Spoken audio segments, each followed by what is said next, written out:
The sky burned red as the alien warrior crawled through the ashes. Her name was Kylara, a soldier of the proud Varelian race. Her armor was cracked, her weapon was gone, and her body was bleeding around her. The battlefield was silent except for the distant sounds of fire and metal groaning. The war was over, and her side had lost. Kylara coughed, black blood dripping from her mouth. She tried to stand, but her leg was broken. Her hand trembled as she reached for her chest plate. Inside was a small memory chip, a final message. To her people, she would die with honor. Like a true Varelian warrior, her mission had failed. They were supposed to destroy the human base on Terra 7. But the humans were stronger, smarter, and faster than they had expected. They had strange machines, brutal tactics, and most dangerous of all, kindness. Kindness confused her because it did not belong on a battlefield. Kylara closed her eyes. The smoke filled her lungs. Her heartbeat slowed. She welcomed death. There was no glory in survival, only shame, but death did not come. Instead, there was light. A soft hum surrounded her. Her body floated, or at least it felt that way. Then darkness swallowed her again. She expected nothing more. She had let go of her pain. She had let go of her people. She had let go of her life. But something was wrong. Kylara woke up, slowly. Her eyes opened, blinking under bright white lights. She gasped for breath and sat up fast. Pain shot through her back and legs. She was alive. The bed under her was soft. The walls were smooth, made of white and silver panels. Machines beeped gently around her. She looked at her arm. It was bandaged, clean, and glowing with healing tech. She was not on a battlefield anymore before. She could move again. The door opened. A human entered. He wore a black uniform with a silver badge. His hair was short, his eyes tired, but calm. He looked surprised to see her awake. "You're safe now," the human said, holding up his hands to show peace. Kylara's heart raced. She growled and tried to attack, but her muscles failed her. She collapsed back on the bed, gasping. "Easy," he said. "You were badly injured. We helped you." Kylara didn't believe him. Humans were monsters, killers, destroyers.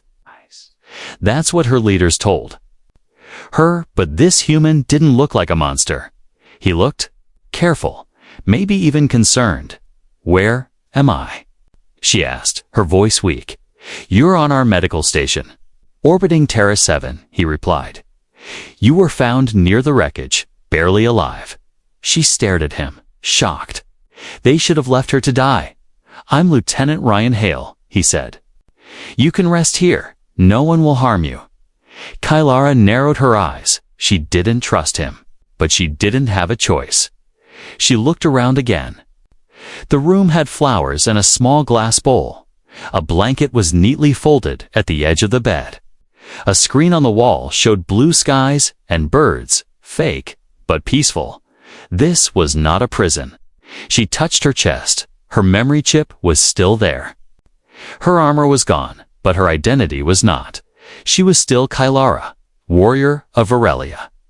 Even if she was lying in a human bed. Why? "Help me," she asked. Ryan sat on a chair beside her. He didn't smile, but he didn't look cold either. "Because you're not our enemy right now," he said. "You're just someone who needs healing." Kylara looked away. She didn't understand.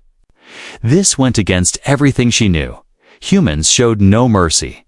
Yet, here she was. Alive because of them. Outside the room, she heard voices. They say she was a commander. Someone whispered, "Should we tell command she's awake?" Another replied, "Careful, she might be dangerous." Kylara clenched her fists. She still didn't trust them, but she also didn't understand them, and that made them even more dangerous. She had closed her eyes to die, but now she was trapped. Between life, war, and something new and deep inside. She felt fear for the first time in years. Not fear of death, but fear of the unknown. Fear of the human who saved her. Fear of what came next. Asterisk, the first thing Kylara noticed was the sound. It wasn't alarms, gunfire, or screaming. It was something softer. The steady rhythm of water dripping from a faucet. A quiet, peaceful sound. A sound she had never noticed before in all her years as a soldier. She sat still in the hospital bed, her body stiff and heavy. Her wounds were healing, but her mind was racing. This room, this human place, was too clean, too quiet, too calm. It made her feel exposed. It made her feel watched. She turned her head slowly. A small machine floated beside her. Scanning her vitals, it blinked green and hummed quietly. Its soft light glowed on her pale skin. They had repaired her, not just her body, but her implants too. Parts of her armor had been fused into her shoulder, human tech and Varelian metal working together. It was a violation. It was also a miracle. The door slid open, and Ryan entered with a tray of food. He didn't speak at first. He placed the tray gently on a small table, then turned to leave. Kylara's voice stopped him. "Why didn't you kill me?" she asked, her eyes locked on his back. Ryan turned, slowly. His face was tired but calm. "You were dying," he said, "but not dead, and not dangerous. You don't know that." She whispered. "No," he said, "but I wanted to know what kind of warrior you fought alone. We found your escape pod buried in debris." "I failed my mission," she said, without emotion. Ryan tilted his head. "Maybe," he said, "but you lived. That means something." He stepped closer. "But not too close. You can eat," he added, nodding to the tray. Kylara didn't move. "I don't eat your food," she said. "It's not poison," he replied, then smiled. Faintly, "I'm sure even a Varelian warrior can taste soup." She looked at the strange bowl of warm liquid. Steam rose from it. It smelled like herbs and salt, not unpleasant, not familiar either. When Ryan left, she picked up the spoon awkwardly. Her hand trembled. The last time she ate was 2 days before the attack. Her body needed this, but her pride resisted it. Still, she took a sip, and it didn't kill her that night. She couldn't sleep. The lights dimmed automatically, mimicking night cycles. But she wasn't fooled. This was not her ship. This was not her world. From her bed, she heard distant voices, humans speaking in their soft, emotional tones. They laughed, they argued. They talked about nonsense, books, games, food, feelings. It was strange. It was alive. Her people never talked like that. Varelians spoke only when necessary. Duty, honor, discipline, those were their words. But humans spoke like they were always dreaming, always feeling. In the morning, she was allowed to walk. 2 guards followed her silently as she limped through the clean halls. Other humans stared at her, some with fear, others with curiosity. One small child waved. Kylara froze, confused. "She thinks your armor is cool," said Ryan, peering beside her. "I have no armor." Kylara replied, "You have presence," he said, smiling again. "That's enough." They passed a large window. Outside, the stars burned bright. A blue planet turned slowly below Earth. She asked quietly. Ryan nodded. "Why are you showing me this?" she asked. "Because you're not a prisoner," he said. "You're a guest, even if it's strange." Kylara didn't answer. Her people would never allow this. A human on a Varelian ship would already be dead. But here she was, walking freely, breathing air she didn't deserve, living in a body saved by human hands. And nothing made sense. Later, alone in her room, she found a box. Inside were her broken armor pieces, her chest plate, her rank badge, her old knife, all cleaned and preserved, and a small data pad. It was her mission log. She opened it slowly. The screen flickered, then played her last message to command. "This is Commander Kylara of Unit 9. Mission failed. Enemy stronger than reported. Last action, self-destruct protocol. The message ended there, cut off. She had truly been ready to die, but fate had other plans. She looked at the mirror across the room. She barely recognized herself. Scars, healing patches. Strange new softness in her eyes. The warrior was still there, but something else was waking up. Not human, not yet. But something not Varelian either. Something. Caught between two worlds, something searching for meaning, and the war. Might have only just begun. Kylara watched the humans sleep from a quiet corner of the observation deck. She stood in silence, below, through the clear glass floor. She saw their living quarters. No guards, no locked doors, no fear, just humans. Sleeping peacefully, they were strange creatures. Too soft, too emotional, too loud, yet somehow. They had won the war, not just with weapons, but with something else. Patience, unity, kindness. She didn't trust it. Kindness was often the sharpest blade. Her training told her humans used it to trick, to control, but so far, no one here had hurt her, not even with words. Ryan had given her access to the common areas. No weapon, of course, but no chains either. Every step she took outside her room felt like walking on alien soil, and yet, it didn't feel hostile. She passed by the medbay and paused. Inside, a human child sat on a bed, crying. A female doctor gently bandaged the child's scraped knee. Then she hugged him, kissed his forehead. The child smiled again. Kylara didn't move. No soldier from her world would waste time on such weakness. Pain was a lesson, not a moment of comfort. But the doctor's face held no shame, only warmth. What kind of species was this? She turned and walked on. Her body still ached from healing, but the pain in her thoughts was heavier. What did it mean to live after failing one's mission? What was a warrior without a war? Later that day, Ryan called her into a secure room. The walls glowed with silent energy. A hologram hovered in the air, a map blinking red. Her eyes narrowed. It was a distress signal. Is this Varelian? Ryan asked, pointing. Kylara stepped forward slowly. She recognized the pattern instantly. It was one of their coded messages. Only High Command would know it. Yes, she said, voice low. It's from my people. They're nearby. Ryan said, watching her reaction.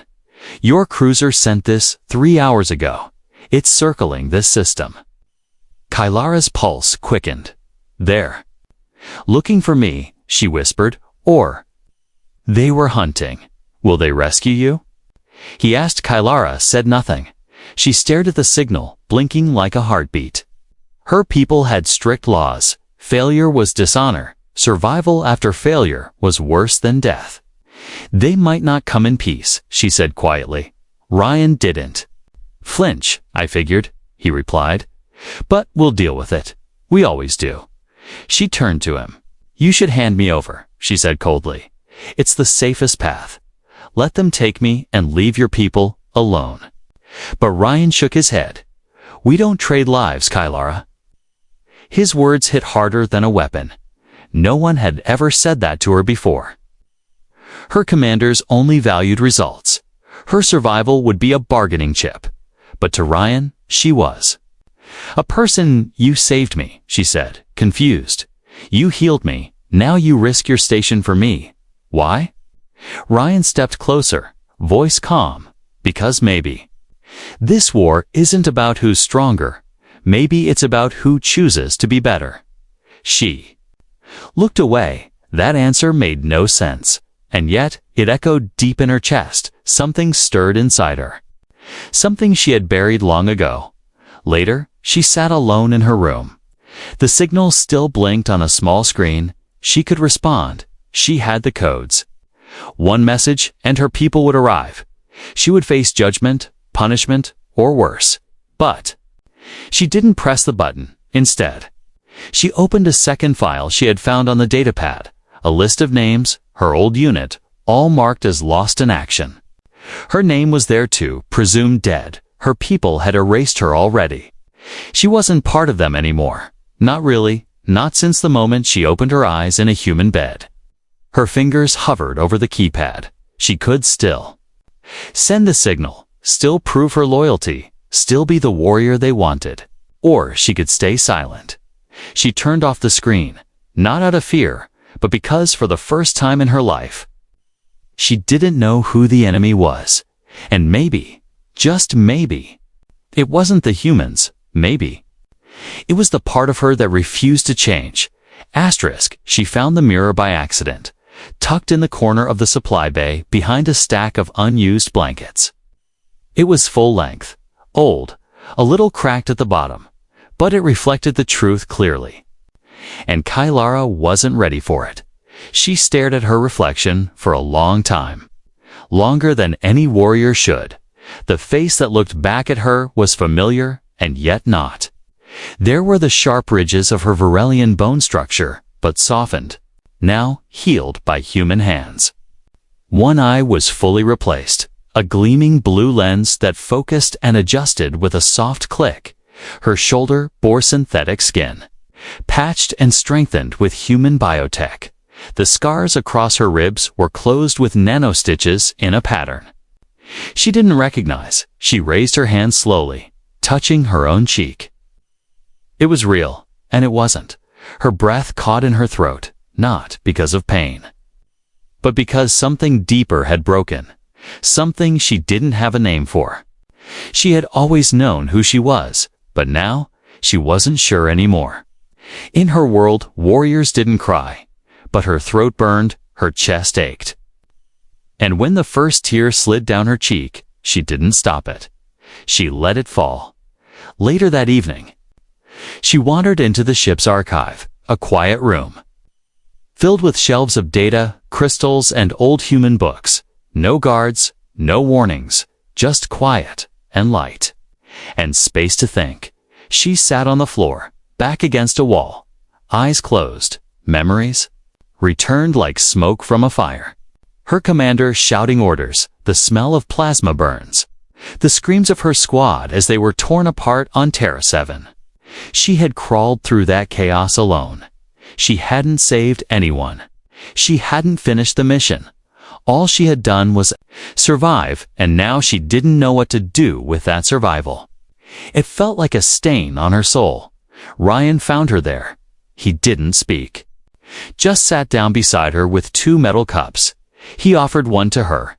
It was warm and smelled like something sweet. She took it without a word. They sat in silence for a long time. "You fought hard," he said finally. She didn't answer. "You lost people," he added, softly. Still, she said nothing. Then, after a long breath, she replied, "They were like family," she said. Voice hollow. Ryan nodded. "We all lose family in war," he said, "but we carry them with us until we can't." "Any more?" she whispered. "I feel like I left them behind," she said. "Not just on the battlefield, but inside me. I don't know who I am without them." "That's not weakness," Ryan replied. "That's being alive." Kylara stared at the floor. "Varelians don't talk like this," she said. "That's probably why you're still at war," Ryan said gently. She looked at him sharply. But there was no insult in his tone, only truth. He handed her a small object, a circular device with a flickering light. "What is this?" she asked. "Music," he said. "Human music?" She held it in her hand like it might explode. "Why would I want this?" She asked. "Because it helped me when I was broken." He said, "Maybe it'll help you too." She pressed the button, and something strange filled the air.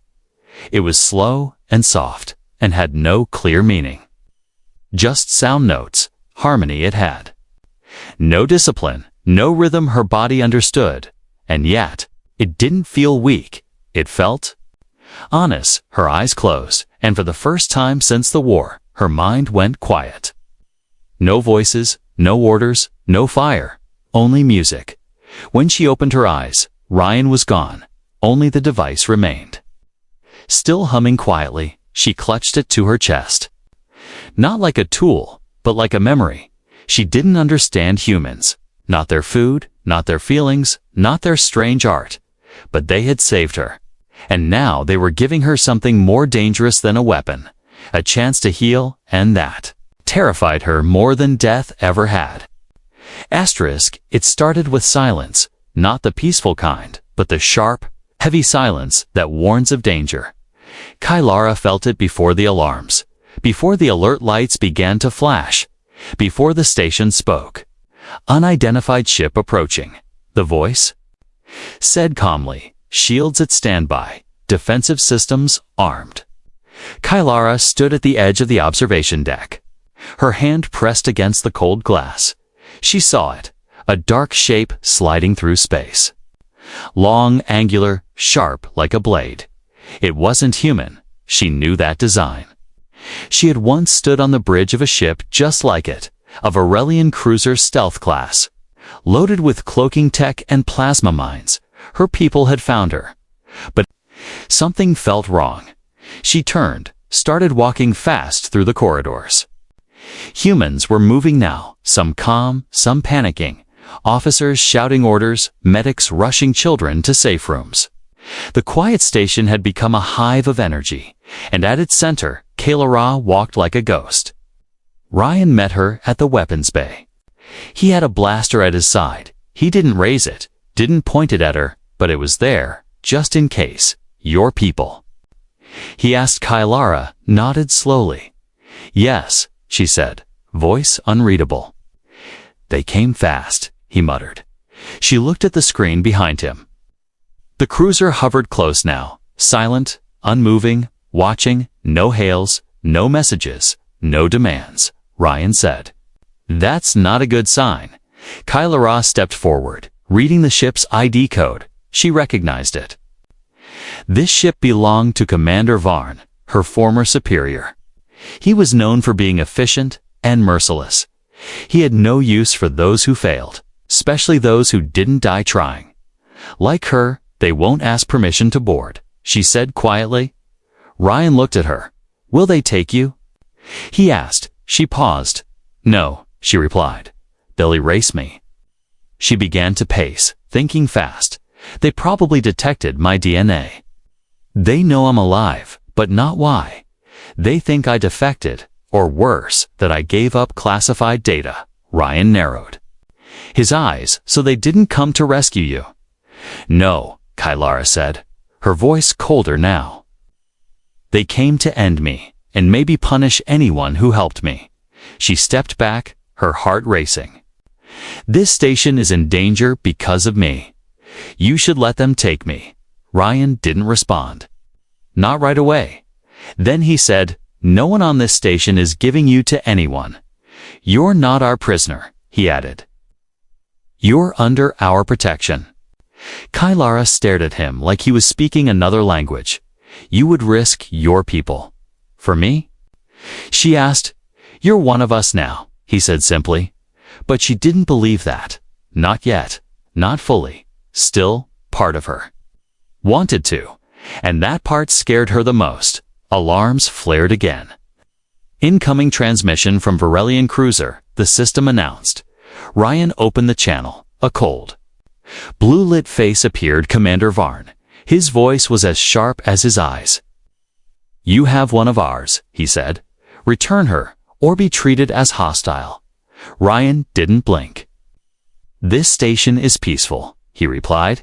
She is not your prisoner. She is a survivor. She is a failure, Varn said. And failures must be corrected. Kylara stepped into the screen's view. Varn looked directly at her. You should have died with honor, he said. She stood tall. Her voice was calm, but fire burned beneath it. I survived, she said. Not because of weakness, but because of strength you don't understand.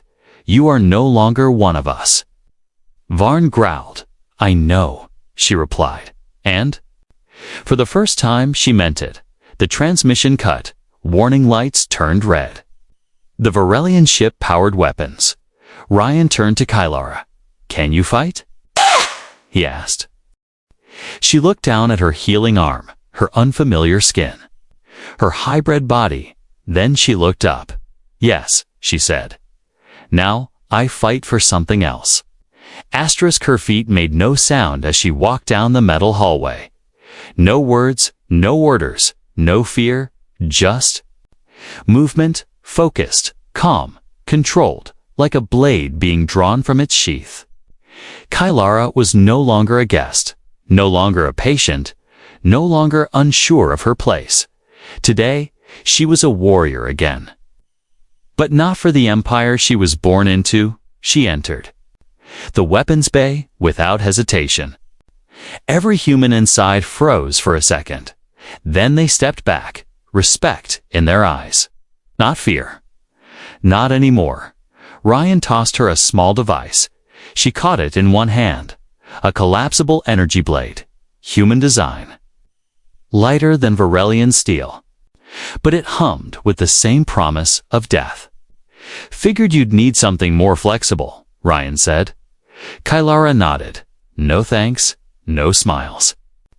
But her silence was louder than any words. She strapped the blade to her back.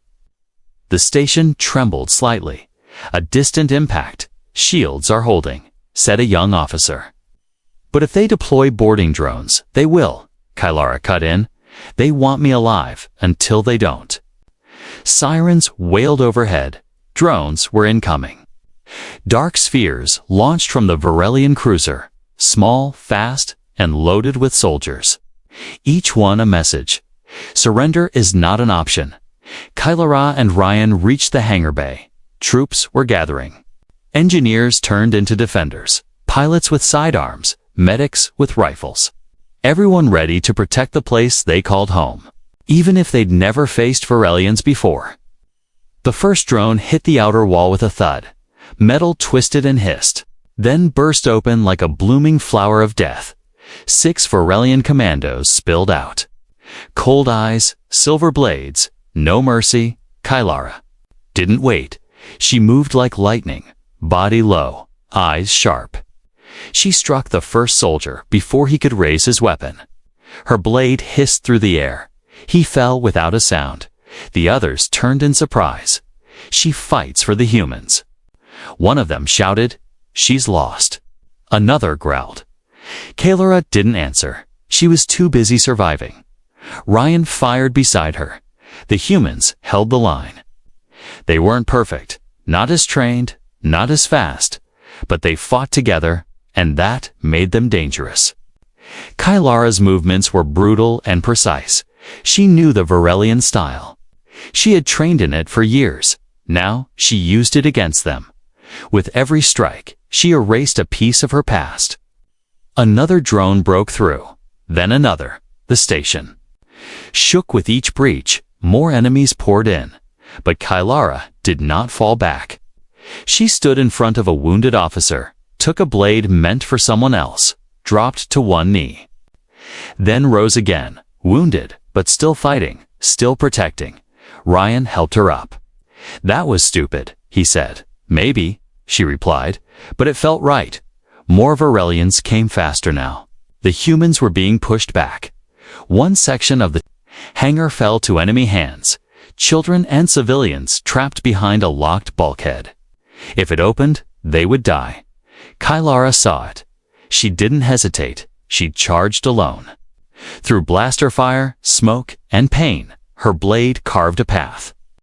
She reached the door just as it began to melt. She triggered the emergency seal, cutting power to the breach, then faced the enemy alone. 3 commandos against 1, and she didn't blink. It was not a clean fight.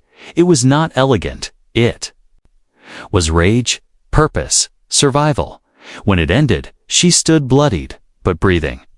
The children behind the door safe. Silence returned to the corridor. Then footsteps. Ryan and his team. They looked at the bodies, at her injuries. And one soldier said quietly, "She saved them all." No one argued. No one questioned that day.